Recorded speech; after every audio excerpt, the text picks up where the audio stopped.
This one here is not too bad. You can see, what's this? 16 slides. So we're going to bang this out in a bit. Again, this is more terminology than anything. Okay. Can you guys see that? Am I sharing? No, I'm not sharing. Thank you. No, I am. Very good. So, we're going to define disease and infection. And I tell you, if you ever get, this course is going to teach you about how the body works, all the different organ systems and how separately they work and how together they work. If you ever get a chance, take a course on pathophysiology. That's the study of diseases. Diseases are, well, bad, but they're so cool. They're so devious and diabolical and evil, and they're just amazing on how they can infiltrate and be species specific. And the big thing there with viruses is viruses for billions of years have been locked away, so to speak, and only attack a certain species. So dog viruses are only prone to dogs. Cat viruses, cats. People viruses, people. But now with biotechnology and playing around with genetics and all these, there's a lot of ethical questions going on at the moment. And now viruses, we're starting to see, are being able to move across species. So, chicken flu, swine flu, that's why, you know what I mean? All these, and we just don't know where the future holds. So, pathophysiology, great course. Love to teach it. We're going to list the characteristics of the different types of pathogens, including the types of bacteria by shape. Describe the type of bacteria by staining characteristics. We're going to define portals of entry and portals of exit. We're going to list common ways by which infections are spread. By the way, top 5 dirty places in a college. Anybody? Top 5 dirty places to avoid in a college. Bathroom. Door handles. Cafeteria. Door handles, yeah. Cafeteria for sure. The seats at the desk type deal. Oh, yeah. You wouldn't believe what people put underneath desks. So, another one there is... on a computer. Oh, yeah. Computer for sure. Money. ATM. You know what I mean? And money, very dirty. And so bathrooms, handrails when you're walking downstairs. Like, I'm not a germaphobe by any means. My wife would agree on that. But you have to protect yourself. You have to do it. And, I've been kind of laissez-faire as of late. And just the whole idea of we're all tired of the pandemic. You still got to carry around your bottle of isopropyl alcohol in the car, or well, not in the car because it might catch fire. But you just got to keep keep vigilant and protect yourself, and cleaning your hands, the whole thing. That's what that is. Number 6, identify the microbiological principles described in 5 germ-laden stories. You'll see here at the end. I'm not too worried about these ones here. These are in the book. And I am going to copy them out of the book and post them, and I'll send an announcement out after. And you'll see what I'm talking about. What is a disease? A disease includes more than infection, although it is the focus here. But disease here, failure of the body to function normally. Okay? Now, a disease can either be from a foreign-born pathogen, which is right here, okay? Pathogen, it's a microorganism from the outside world, okay? Or disease can be your own body attacking itself, Like there are some diseases that are called, you might have heard of this there before. See if you can make this make sense. An autoimmune disease. Autoimmune disease. What's going on here is the body is attacking itself. It does this in particular cases, and can be quite tragic as well. Okay, but here we're talking about foreign-born. So a pathogen is some bug from the outside. An infection is an invasion of the body by the pathogen, and you got all these portals of entry. We talked about this there last week. You got the ears, the nose, the mouth, the rectum, the sexual organs there. There are lots of places for pathogens to get in. And even your skin.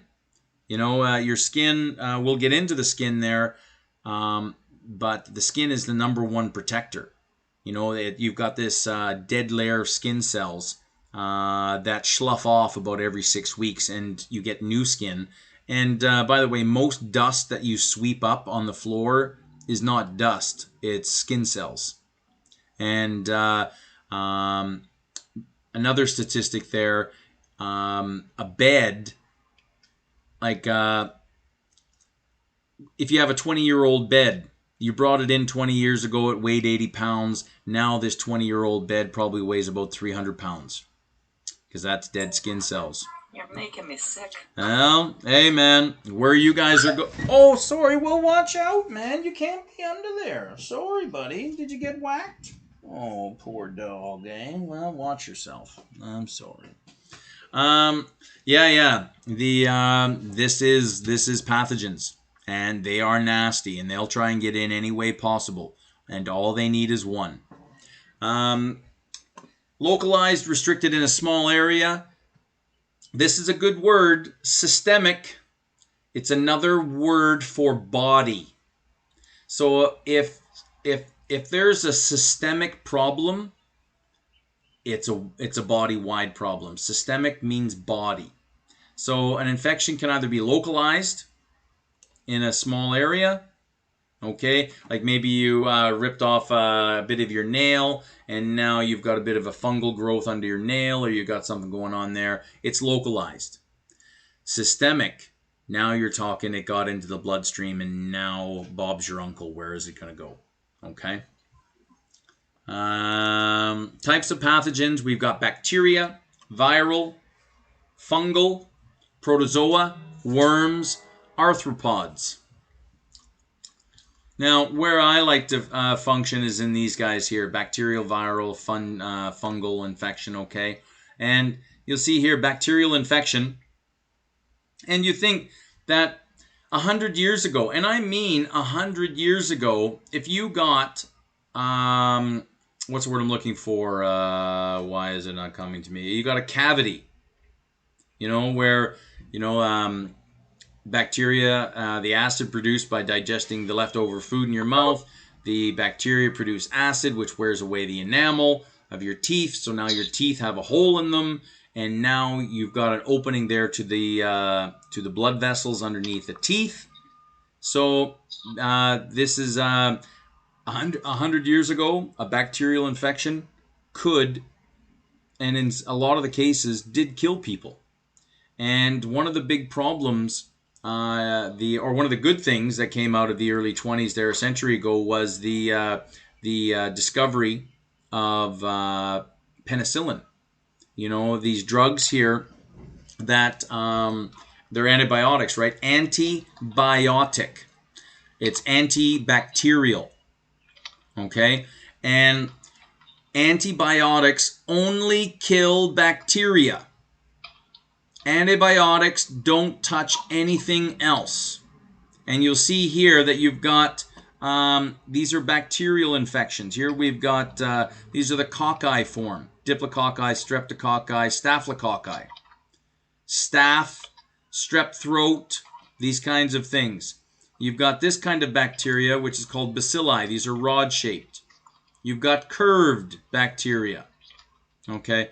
And Antibiotics only kill bacterial infections.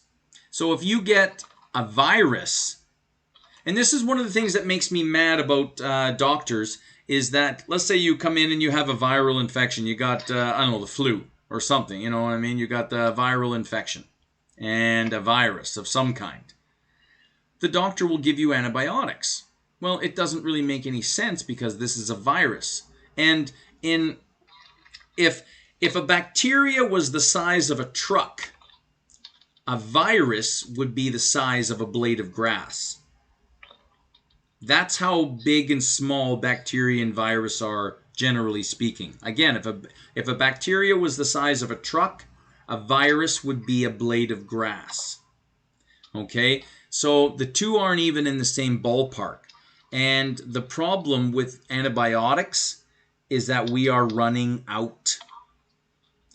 Now there's I think there's about 9 or 10 different actively used antibiotics on the market now, and you see doctors are giving them out like candy when people don't need them. Nothing that we know of stops a virus other than time, safety, and getting under the blankets and sweating it out. All right? We can prevent a virus from happening by giving a shot, like your vaccine, but once you've got the virus, we can't stop it. It's got to run its course. Bacterial, though, we can give antibiotics, but the problem is that we're giving out so many antibiotics daily that bacteria are becoming resistant. These are variants. So you guys have all heard of the COVID variants. There's the one originating in South Africa, the other one originating in the UK. Now there's a double mutant that has originated in India. Okay, that's what happens. Animals, creatures mutate to survive. All right, and we are giving out antibiotics there, hundreds of billions of them a day. Well, of course, bacteria now are becoming resistant to these. And what happens when we don't have any antibiotics anymore? We go back to the 12th century. You think about that. The greatest invention so far of our human history has not been the car or the iPhone. It has been antibiotics. And once antibiotics go, and we're in big trouble. They're actually on a mission now. There's a whole mission, man, to find billions of dollars are being spent at the moment to try and find a new way to stop bacteria, because once we run out, man, we is in trouble. Okay? You guys can have a look at these. Have examples there for bacteria, virus, fungi. Protozoas, worms, arthropods there. Yeah, there are some bad ones. There are some bad worms. Great TV show, 72 Dangerous Animals on Netflix. Actually talks about a couple of these, especially the tick. That's a nasty bug, man. What do we got here? Bacteria, single-celled. They have cell walls. We don't have cell walls. Our cells are just membrane envelopes, right? We're soft and squishy. Okay? Bacterial cell walls, a bacteria, they're kind of oval shaped and they'll have a cell wall. It's a cell wall, right? It's a form of defense. Who keeps texting me, man? God. Leave me alone. I'm trying to teach a class. There we go. Turn that off. Buzz off. Okay. The bacteria there, they have cell walls. Bacteria, they have eggs. They're not really eggs. They're called spores. And bacteria, when they're alive. But let's say conditions aren't good for them to be alive. You know, there's not enough water. Maybe it's too cold. Maybe it's too hot. All these different things that are not good for a bacteria to live. What will happen is it'll make spores. And these spores, they can sit around for 1,000 years. All right? And they can sit, and when the conditions are right, those spores will germinate and come back and make bacteria again. This is one of the big problems that, I see my wife is ethnic Russian, so we're all up on Russian news. And you see, and it's happening here in Canada as well with global warming, all of the permafrost up north is starting to thaw. All right. And all of these bacterial spores from 1,000 years ago, from 10,000 years ago, which aren't around anymore, all right, they are able now, because the conditions are right, they can germinate. And now you've got these bacteria that have been off the planet for 10,000 years. We have no idea what kind of repercussions they will have. Even viruses trapped in the permafrost as well. So there's lots going on, and it's interesting stuff. It really is, because it's groundbreaking, it's cutting edge, and it's 2021 stuff. And it's just right for you guys. We'll talk about the round coccus, the bacillus rod shaped, and there's also curved. Okay, we'll get into more of these right here. Viruses, fungi, fungus, protozoa, single-celled organisms. The viruses, as I said there before, they're very, very small. If one of our cells was the size of a truck, or a bacteria was the size of a truck, a virus would literally be smaller than a blade of grass. These things are so small, they are not able to reproduce on their own. Basically, all they are is just a shell with DNA or RNA in it. You remember, DNA, that's the cemented, pristine, carefully housed library of our information. Remember, the RNA is that cheap, flimsy copy of the DNA. Some viruses have DNA. Some viruses only have RNA. So, you know what I mean? Their genetic material is just this flimsy copy sitting in there. And what happens is, one of these viruses, they get into a cell. Now their RNA reprograms that cell to start making more virus. So these viruses, man, they're just evil. They'll commandeer a cell, bacterial or wherever they're programmed to hit. They will reprogram that cell to start making more virus. And it's quite scary, because a cell could be making virus and your body doesn't even know it.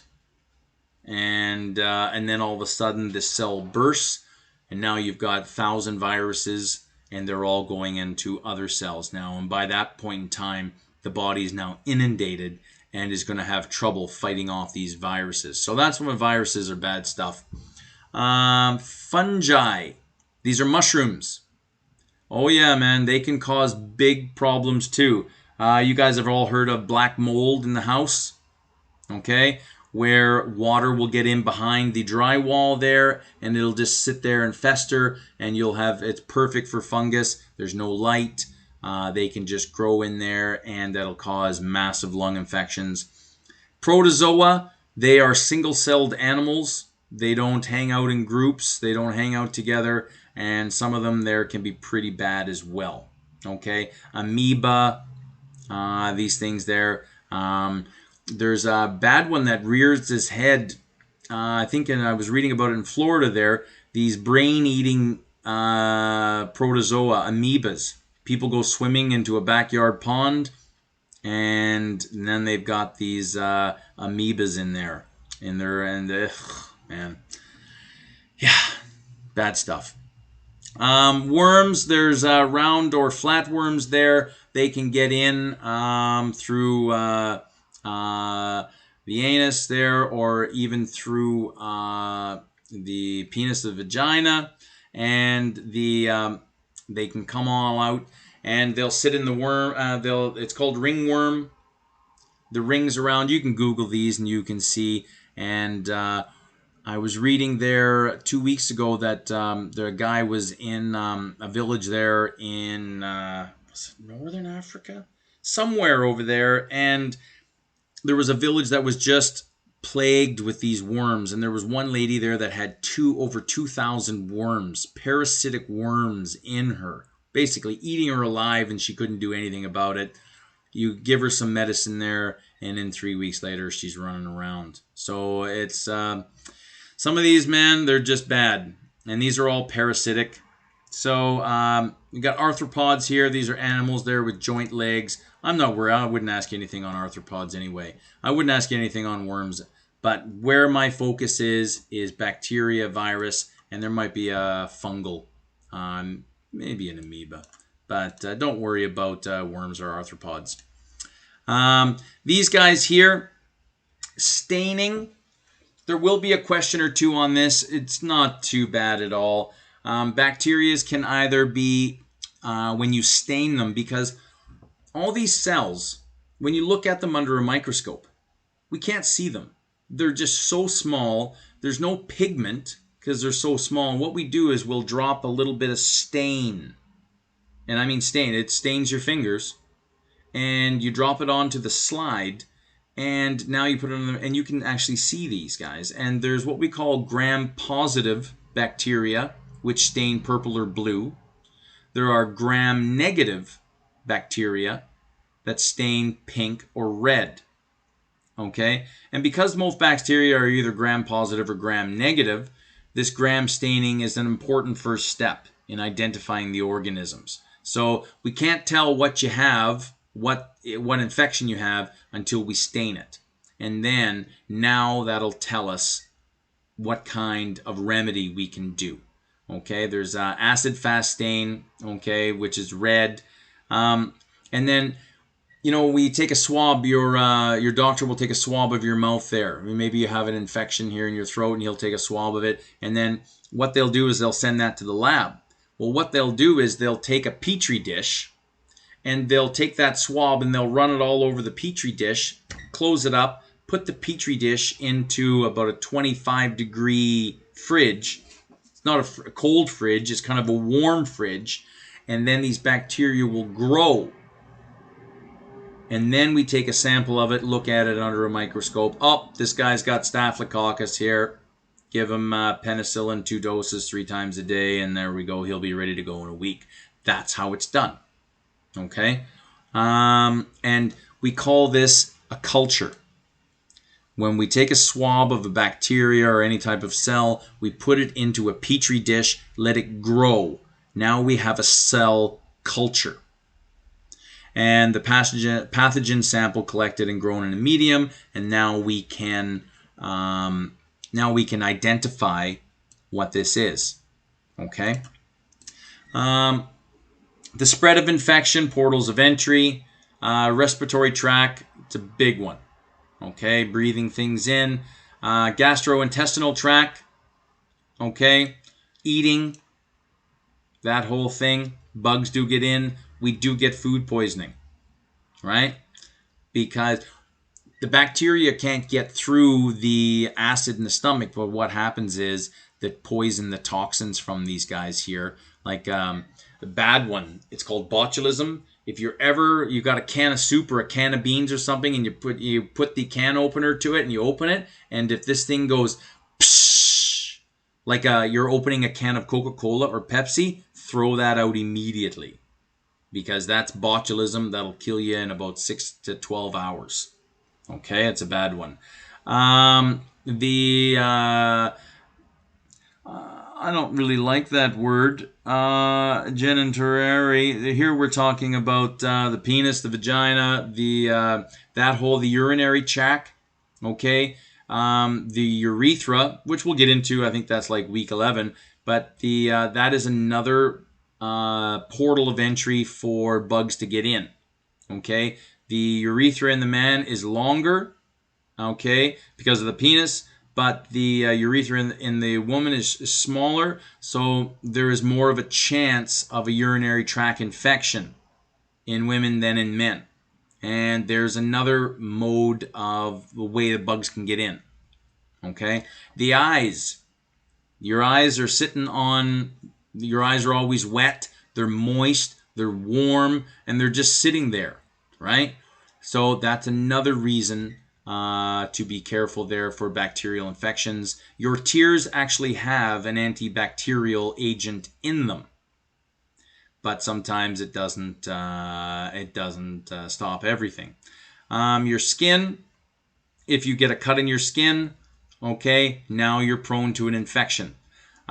Burns. like a second and third degree burn. That's why we have burn units at the hospital, because they are very freaking serious. You remove a portion of skin, you get a second or third degree burn. Now you have removed, and if it's over a good part of the body, you are in very serious trouble. Okay, and that's why they have a burn unit at the hospital, where the room is in plastic. You know what I mean? Everything is aseptic, and because you don't have any skin, you have absolutely no protection against bacteria, and that's scary. Even parent, okay, from mother to child, things can go wrong. So there's lots of ways there. You know, a couple of those, you'll do fine. Spread of infection, portals of exit, respiratory tract. We're learning that very well during a pandemic, right? You know, you get bacterial infection, tuberculosis. That's a bad one, where it turns the lungs to cement, literally. Normally, under an x-ray, you can't see your lungs, because x-rays are only involved in looking at hard tissue, bones, these kinds of things, right?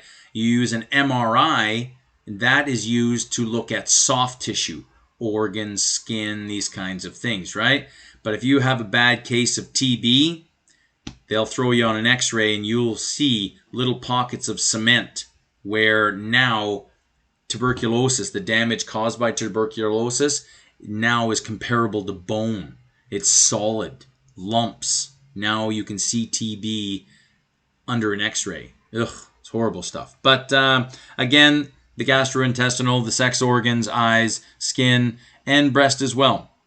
Okay, from mom to baby. These kinds of things. What do we got here? Spread of infection, mode of transmission, person to person, environment to person, tiny animal to person. Not too bad. Now, these are, you guys don't have these. I don't even really think you guys... I don't want you guys to be diagnosing. You know what I mean? That's not the point of my course. My course is involved in being able to identify the body parts, their function, and how they relate to each other in all of the body's totality. That's my mission. And you know what I mean? Some of these PowerPoint slides here, like this one here, it's asking you to identify and to diagnose and to start thinking. You guys aren't there yet. And so you've got these right here. When you guys get your book, you guys can read these, but I'm not going to go on a test about these. Okay? I'm not doing it. You guys aren't there yet. You guys can read them. Go for it. Knowledge is power. But I'm just not going to test you on any of these little scenarios there that they come up with. And you'll see here and here and these guys here. So these slides here will not be on the test, but please read them, because you guys are going to be in a position very soon where you guys are going to be able to identify, you know, there's something wrong with my patient. I need to call somebody right now. I think it's this. And you know what? Any information there you give to a paramedic or a doctor or anything like that could save lives. So you guys are almost there yet, but we're not there yet. So any of these I will not test you on. But anything else, the information here, like all this stuff here, is fair game. And that's all I've got for this slide here. And, whew, man, that's hectic. But that's what I have. If you guys have questions, ask. I'll be kicking around for another 5 minutes, 10 minutes, whatever needs be. But other than that, you guys have got this. I'll post all 3 there to YouTube. You guys have your questions. You guys are good to go. Next week there, we're good to go for a test. So other than that, you guys take it easy. So thank you, Melinda. Have a good week. And oh my gosh, look at all the comments. Holy, I got to go through all those. But if you guys have anything, stick around after. And like right now, and I'm going to stop recording